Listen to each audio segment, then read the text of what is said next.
ഇറാന്റെ supreme leader ആയത്തുള്ള അലി ഖമനേയിയുടെ വധവുമായി ബന്ധപ്പെട്ട കൂടുതൽ വിവരങ്ങളാണ് പുറത്തു വരുന്നത്. കഴിഞ്ഞ ദിവസം രാവിലെ 9:30 കൂടിയാണ് ഖമനേയിയുടെ കൊട്ടാരത്തിന് നേരെ ആക്രമണമുണ്ടായത് എന്ന വിവരം പുറത്തു വരുന്നു. ഇസ്രായേലിന്റെ ആക്രമണത്തിലാണ് ആയത്തുള്ള അലി ഖമനേയി വധിക്കപ്പെട്ടത് എന്നുള്ള ഏറ്റവും നിർണായകമായ വാർത്തയാണ് പുറത്തു വരുന്നത്. ഇസ്രായേലിന്റെ ഫൈറ്റർ ജെറ്റുകൾ ഖമനേയിയുടെ കൊട്ടാരത്തിന് മുകളിലേക്ക് 30 ബോംബുകളാണ് വർഷിച്ചത് എന്ന് വാൾ സ്ട്രീറ്റ് ജേണൽ റിപ്പോർട്ട് ചെയ്യുന്നുണ്ട്.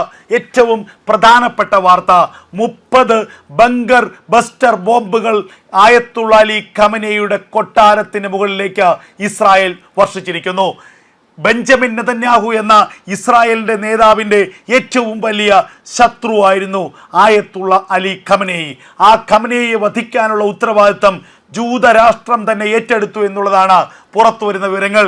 അമേരിക്കൻ പ്രസിഡന്റ് ഡൊണാൾഡ് ട്രംപാണ് ലോകത്തോട് ഖമനേയിയുടെ കൊലപാതകം അല്ലെങ്കിൽ ഖമനേയിയുടെ വധം സംബന്ധിച്ച വലിയ വാർത്ത പുറത്തുവിട്ടതെങ്കിലും അമേരിക്കയല്ല, ഇസ്രായേലാണ് ആയത്തുള്ള അലി ഖമേനി എന്ന ഇസ്ലാമിക ഭീകരതയുടെ തലതൊട്ടപ്പനെ വധിച്ചത് എന്നുള്ളതാണ് പുറത്തു വരുന്ന ഏറ്റവും നിർണായകമായ വിവരങ്ങൾ. ഖമനേയിയെ വധിക്കാൻ ഇസ്രായേലിൻ്റെ ഫൈറ്റർ ജെറ്റുകൾ പ്രയോഗിച്ചത് 30 ബോംബുകളാണ് എന്ന് വാൾ സ്ട്രീറ്റ് ജേണൽ ഇപ്പോൾ റിപ്പോർട്ട് ചെയ്യുന്നുണ്ട്. എന്തായാലും കൊട്ടാരം പൂർണ്ണമായും തകർന്ന് തരിപ്പണമായി. ആക്രമണ സമയത്ത് ആയത്തുള്ള അലി ഖമനേയി തൻ്റെ കൊട്ടാരത്തിൽ മുതിർന്ന ഇറാൻ റവല്യൂഷണറി ഗാർഡ് കോപ്സിലെ മുതിർന്ന സൈനിക ഉദ്യോഗസ്ഥരുമായി ചർച്ചയിലായിരുന്നു. ഇസ്ലാമിക ഭീകരതയ്ക്ക് വേണ്ടി മറ്റ് രാജ്യങ്ങളെ ആക്രമിക്കാനുള്ള ചർച്ചകളിലായിരുന്നു. കുവൈത്ത്, ബഹ്റൈൻ തുടങ്ങിയ രാജ്യങ്ങളെല്ലാം, ചുറ്റുമുള്ള പശ്ചിമേഷ്യയിലെ ചുറ്റുമുള്ള രാജ്യങ്ങളെല്ലാം തന്നെ തോന്നിയ പാട് ആക്രമിക്കാനുള്ള നിർദ്ദേശങ്ങൾ നൽകാനുള്ള ഒരുക്കത്തിലായിരുന്നു ആയത്തുള്ള അലി ഖമനേയി. ആ ചർച്ചകൾക്കിടയിലാണ് ഖമനേയിയുടെ കൊട്ടാരത്തിൻ്റെ മുകളിലേക്ക് ഇസ്രായേൽ ബോംബ് മഴ പെയ്യിക്കുന്നത്. ആക്രമണത്തിൽ ഖമനേയി മാത്രമല്ല, ഇറാൻ റവല്യൂഷണറി ഗാർഡ് കോപ്സിലെ മുതിർന്ന സൈനിക ഉദ്യോഗസ്ഥരൊന്നടങ്കം കൊല്ലപ്പെട്ടു എന്നുള്ളതാണ് പുറത്തുവരുന്ന വിവരങ്ങൾ. ഇറാന്റെ പ്രതിരോധ മന്ത്രി, ഇറാന്റെ സൈനിക മേധാവി, ഇറാന്റെ പ്രതിരോധ സെക്രട്ടറി അടക്കം നിരവധി പേർ കൊല്ലപ്പെട്ടു. ആയത്തുള്ള അലി ഖമനേയിയുടെ മകളും ചെറുമക്കളും അടക്കം കൊല്ലപ്പെട്ടു എന്നുള്ള വാർത്തകളാണ് ഇപ്പോൾ പുറത്തു വരുന്നത്. എത്ര പേർ കൊല്ലപ്പെട്ടുവെന്നോ കൊല്ലപ്പെട്ടവരുടെ വിശദാംശങ്ങളോ ഇതുവരെ ഇറാൻ പുറത്തുവിട്ടിട്ടില്ല. എന്നാൽ ആയത്തുള്ള അലി ഖമനേയി കൊല്ലപ്പെട്ടു എന്ന് ഇറാന് ഒടുവിൽ സമ്മതിക്കേണ്ടി വന്നിരിക്കുന്നു. ആക്രമണത്തെക്കുറിച്ചുള്ള പൂർണ്ണമായ വിശദാംശങ്ങൾ പുറത്തു വന്നിട്ടില്ല. എന്നാൽ വിശദാംശങ്ങൾ ഓരോന്നായി പുറത്തു വന്നുകൊണ്ടിരിക്കുകയാണ്. രാവിലെ 9:30 കൂടിയാണ് ഇസ്രായേലിൻ്റെ ആക്രമണം ആയത്തുള്ള അലി ഖമനേയിയുടെ കൊട്ടാരത്തിന് നേരെ ഉണ്ടായത് എന്നുള്ള വാർത്തകൾ പുറത്തു വരുന്നു. ഈ സമയം മുതിർന്ന സൈനിക ഉദ്യോഗസ്ഥരുമായി ചർച്ചകളിലും മീറ്റിങ്ങുകളിലുമായിരുന്നു ഖമനേയി. ആ സമയത്താണ് ആക്രമണം ഉണ്ടായത്. ആക്രമണത്തിൽ ഖമനേയിയും ഖമനേയിയുടെ കുടുംബാംഗങ്ങളും ഒപ്പം തന്നെ മുതിർന്ന ഇറാൻ സൈനിക ഉദ്യോഗസ്ഥരും കൊല്ലപ്പെട്ടു എന്നുള്ള വിവരങ്ങൾ പുറത്തു വരികയാണ്.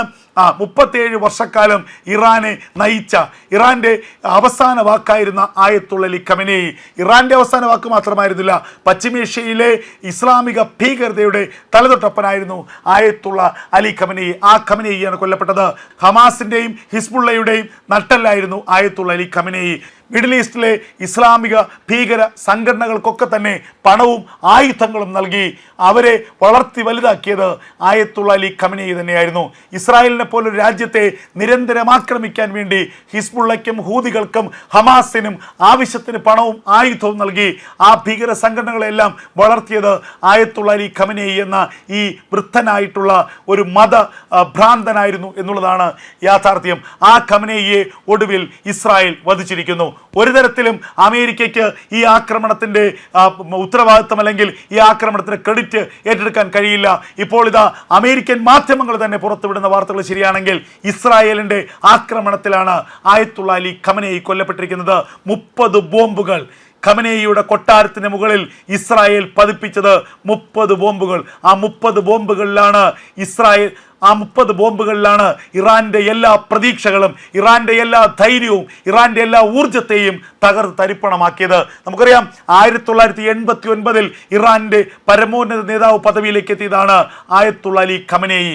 ഇസ്ലാമിക ഭീകരതയുടെ തലതൊട്ടപ്പൻ, മത ഭരണകൂടത്തെ സ്ഥാപിച്ചുകൊണ്ട് ശരീഅത്ത് നിയമപ്രകാരം മാത്രം ഭരണം നടത്തിയാൽ മതി എന്ന തരത്തിൽ ഭരണം നടത്തിയ ഒരാൾ, ഹിജാബ് വിരുദ്ധ പ്രക്ഷോഭം തന്നെ ഏറ്റവും വലിയ ഈ ഭീകരതയുടെ ഉദാഹരണമായിരുന്നു. കഴിഞ്ഞ 4 പതിറ്റാണ്ട് കാലം ഇറാന്റെ ശ്വാസം പോലും ആയത്തുള്ള അലി ഖമനേയി പറയാതെ എടുക്കാൻ കഴിയാത്തൊരവസ്ഥയിലേക്ക് എത്തിയിരുന്നു.